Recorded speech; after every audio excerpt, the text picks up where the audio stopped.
कोई भी नहीं हरा सकता। ये चारों किसी भी काम को पूरा आखिरी समय पर ही करते थे। पढ़ाई भी ये चारों परीक्षा के अगले दिन ही किया करते थे। इसी वजह से उनका कोई भी काम अच्छे से खत्म नहीं होता था और परीक्षा में भी इन्हें इतने अच्छे परिणाम नहीं मिलते थे।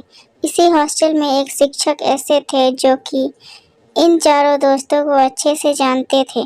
शिक्षक जब जब इन्हें पढ़ाने आते थे तब वे अपने साथ एक तांबे का लोटा रखते थे जिसमें वो पानी पिया करते थे। इस शिक्षक को एक आदत थी कि वो अपने तांबे का लोटा हर रोज मांजते थे। इसी वजह से उसका तांबे का लोटा हमेशा चमकता रहता था।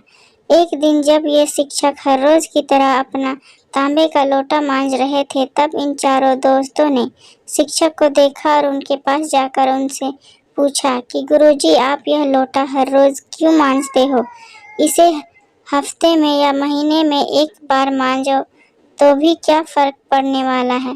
पहले तो शिक्षक ने इन चारों की बात ध्यान से सुनी और फिर कहा, तुम चारों शायद सही कह रहे हो। मुझे यह तांबे का लोटा हर रोज नहीं मांजना चाहिए।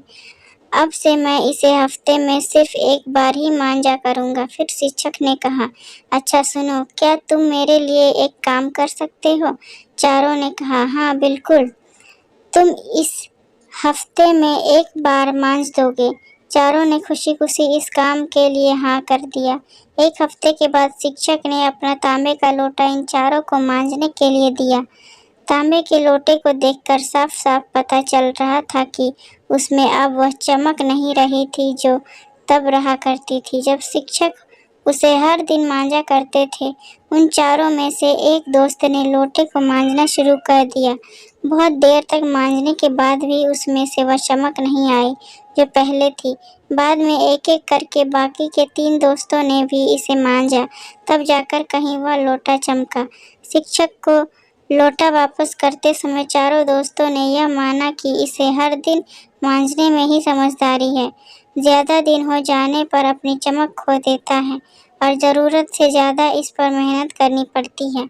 शिक्षक ने चारों दोस्तों को अपने पास बिठाया और उन चारों को समझाया कि देखो बच्चों, यह लोटा हमारा शरीर, दिमाग और हमारे विचार, इन सब का प्रतिबिंब है। जिस तरह से लोटे को हमेशा चमकता रखना है तो उसे निरंतर धोना जरूरी है। इसी तरह से शरीर को स्वस्थ रखने के लिए कसरत, दिमाग को स्वस्थ रखने के लिए किताबें पढ़ना और विचारों को साफ रखने के लिए मन को कंट्रोल रखना अति आवश्यक होता है। उन चारों दोस्तों को अपने शिक्षक की बात अच्छी तरह से समझ में आ गई।